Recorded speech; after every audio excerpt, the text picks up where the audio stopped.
Stitching എല്ലാം കഴിഞ്ഞോ? ഡാ, നീ മേക്കപ്പ് ചെയ്യുന്നില്ലേ? ചെല്ല്. നിന്നോടാ ചോദിച്ചത്. ഈ നാടകം ഞാൻ കളിക്കുന്നില്ല. നാടകം അഭിനയിക്കാൻ എനിക്ക് പേടിയാ. പേടിയോ? മുത്തച്ഛൻ ഏതോ ഭാഗവതം എഴുതിയെന്നാ ഞാൻ വിചാരിച്ചേ. പക്ഷെ മനുഷ്യജീവിതമായിരുന്നു. ഈ ദശാവതാരം ഞാൻ എപ്പോഴോ കാട്ടിൽ അഭിനയിച്ചു. അപ്പോഴോ അദ്ദേഹം എത്ര ആനന്ദിച്ചു എന്നറിയൂ. ദൈവത്തിന്റെ സഹായം, ഒരു ചെറിയ സഹായം ചെയ്യുന്നവനാണ് ദൈവം എന്ന് അദ്ദേഹം പറഞ്ഞു.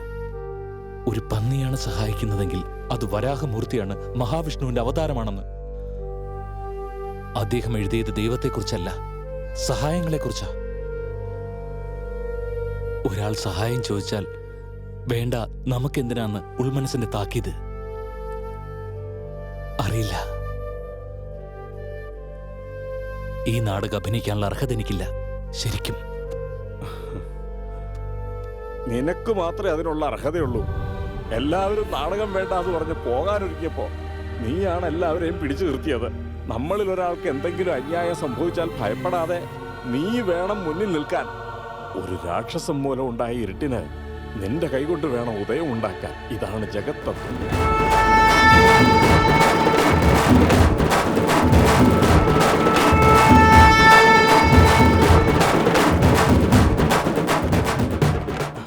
എടാ, ഡയലോഗ്സ് എല്ലാം പഠിച്ചിട്ടുണ്ടല്ലോ അല്ലേ? പഠിച്ചിട്ടുണ്ട്. വീരരാഹു പറയുന്ന പോലെ തന്നെ പറയുമല്ലോ. പിന്നെ ഞാൻ പറഞ്ഞോളാം.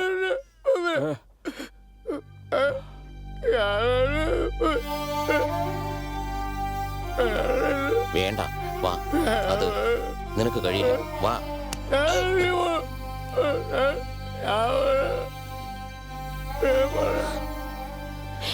വന്നേ, ഇങ്ങോട്ട് വരാനല്ലേ പറയുന്നത്? കേട്ടില്ലേ? മാറ്റില്ലല്ലോ നിനക്ക്. പിന്നെ എങ്ങനെ അഭിനയിക്കാനാ?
എന്നെ കൊല്ലാനുള്ള പരിചയമൊന്നും നമ്മൾ തമ്മിലില്ലല്ലോ. അഥവാ ആണെങ്കിൽ തന്നെ ഞാൻ ഇദ്ദേഹത്തിന് വേണ്ടി വന്നതാ. പട്ടാഭിക്ക് വേണ്ടി ഞാൻ ഇവനെ അടിച്ചത്. നാടകം കളിക്കാണ ഇവനെ വിടരുത്. ഞാൻ ജനങ്ങൾക്ക് വേണ്ടി നാടകം കളിക്കുന്നു, നീ ജനങ്ങൾക്കിടയിൽ നാടകം കളിക്കുന്നു. റെഡപ്പാ, അന്ന് നീ നാടകത്തിന് വൈകിയെത്തി. ഇന്നും നാടകം നടക്കുന്നുണ്ട്. എന്റെ മുത്തശ്ശൻ എഴുതിയ നാടകം, മത്സ്യം മുതൽ കൃഷ്ണാവതാരം വരെ മനുഷ്യൻ എങ്ങനെ മാറി വരുന്നു എന്ന് ചിത്രീകരിക്കുന്ന ഒരു നാടകം ഇന്ന് വൈകിട്ട്. എന്റെ ആളുകൾക്ക് വേണ്ടിയും നിങ്ങളുടെ ആളുകൾക്ക് വേണ്ടിയും വാ, വന്ന് കാണ്. വരുന്നുണ്ട്, കാണുന്നുണ്ട്, നിനക്ക് വേണ്ടി കാണുന്നുണ്ട്. ബാബു, എനിക്ക് വിജയദശമി വലിയ ഭാഗ്യമുള്ള ദിവസമാണ്. ഈ ദിവസം കലാകാരന്മാർക്ക് ഞാൻ കാണിക്ക കൊടുക്കാറുണ്ട്. നിനക്ക് ഞാൻ ചക്രവർത്തിയെ തരാം, അമ്മാവനെ തരാം. നിനക്ക് തലയെടുക്കുന്നോ തീ കൊളുത്തുന്നോ അത് നിന്റെ ഇഷ്ടം. ചെല്ലും, നാടകം വിളിക്കും, കാണാമല്ലോ. ആളില്ല ഇവിടെ. നാടകം കളിക്കുന്ന ആ ബാബു ഇല്ല ഇവിടെ. ആ ഉയരമുള്ള ആ ബാബു.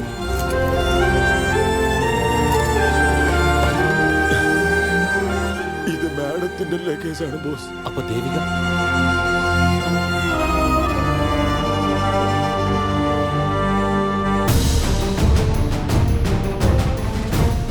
ബാബു, എന്റെ ബോസും ചക്രവർത്തിയും വന്നിട്ടുണ്ട്.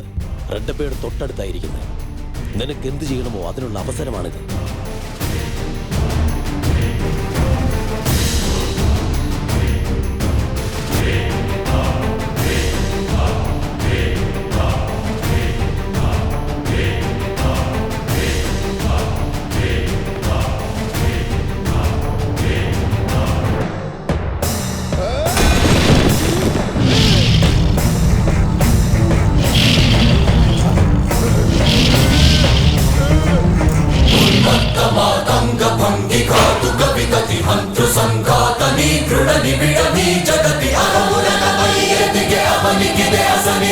റെഡ്ഡപ്പ, അവൻ എൻ്റെ അനന്തരവൻ.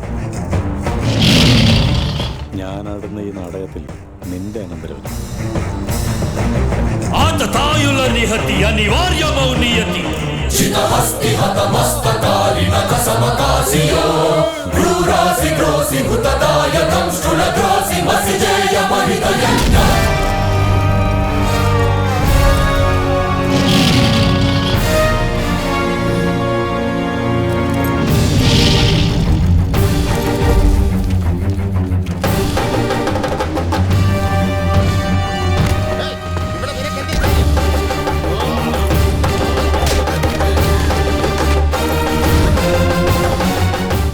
നിന്റെ പ്രാണൻ എങ്ങനെ എടുക്കേണ്ടത്? നിന്നെ ഞാൻ തന്നെ കൊല്ലണം? അത് നിന്റെ അനന്തരവൻ ചെയ്താലോ? അത് നിന്റെ ഫാമിലി മെമ്പർ.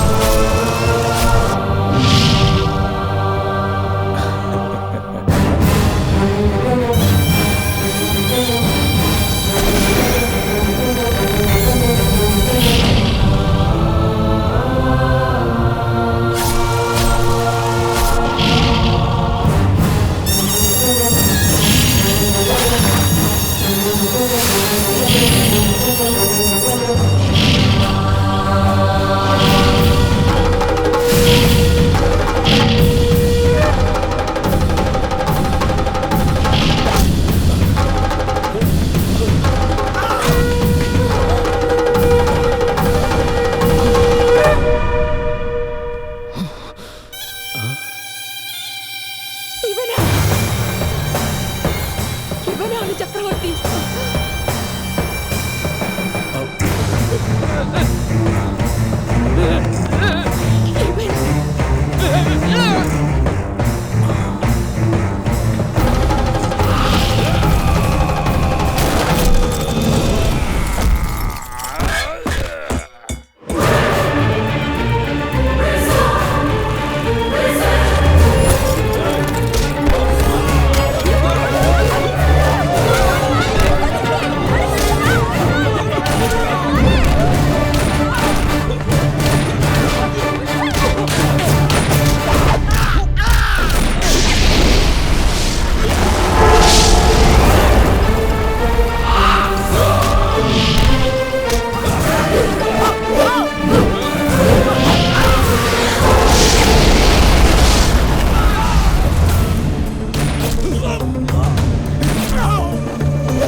ബാബു, നീ എൻ്റെ അനന്തരവൻ, ലക്ഷം കോടിയുടെ അധിപൻ. എപ്പോഴോ നിന്റെ അച്ഛനും അമ്മയും കൊന്നെന്നും പറഞ്ഞ് ഇപ്പൊ എന്നെ കൊന്നിട്ട് നീ ഫ്യൂച്ചർ കളയണോ? പ്രപഞ്ചം വളരെ വലുതാണ്. ആലോചിച്ച് നോക്ക്, ലക്ഷം കോടിയാണ്.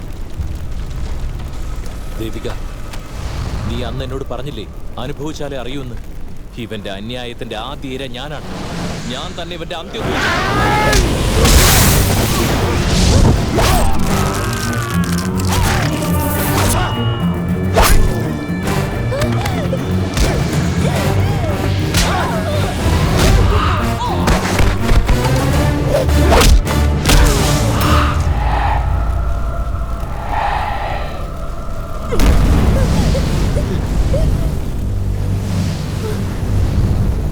എൻ്റെ അടുത്താ നിന്റെ നാടകം? പൊയ്ക്കോട്ടെ എന്ന് കരുതി വിട്ടപ്പോ എന്നെ കൊല്ലോ? നീ കൊല്ലണോ? നിനക്ക് ജോഗമ്മ അറിയാമോടാ നിനക്ക്? മണൽ രാജ അറിയാമോടാ നിനക്ക്? മരിച്ചുപോയവരെ കുറിച്ച് ഓർത്ത് ജീവിച്ചിരിക്കുന്നവർക്ക് അറിഞ്ഞാൽ അവർ ജീവിച്ചുകൊണ്ടേയിരിക്കും. എന്നാൽ ഓരോ ദിവസവും മരണം കാത്തിരിക്കുന്നവർ എത്ര ജീവിച്ചാലും മരിച്ചിരുന്നില്ല. നിന്റെ ചേച്ചിയുടെ മകനാടാ ഞാൻ. എന്റെ കൈകൊണ്ടാ നിന്റെ അന്ത്യക്രിയ.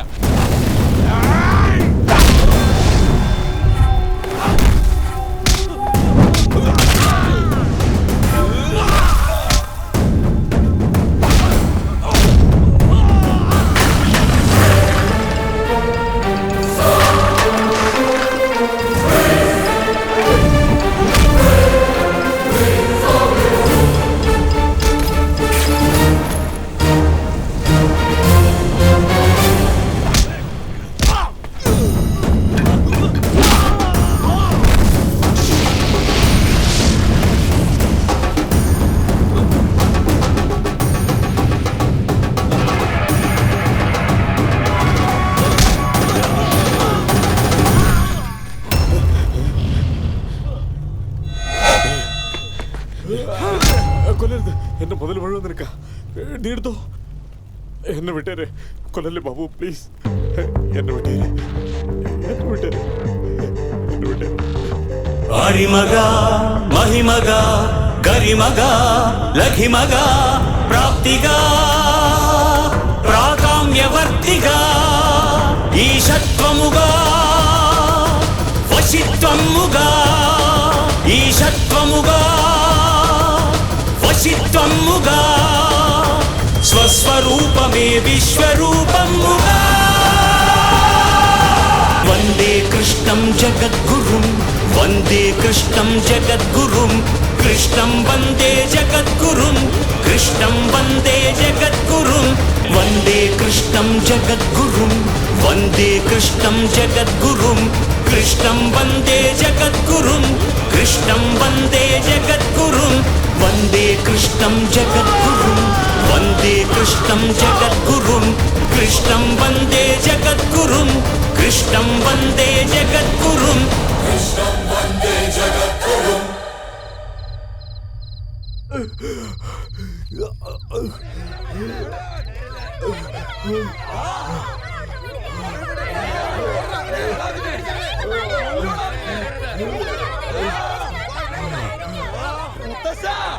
ഇവനാണ് റെഡ്ഡപ്പ. ഇവിടുത്തെ കാട് കത്തിച്ച് നമ്മുടെ ജീവിതം താറുമാറാക്കിയ റെഡ്ഡപ്പ ഇവനാണ് മുത്തച്ഛ. കൊല്ലണം ഇവനെ. അടുക്കരുത്, അടുക്കരുത്.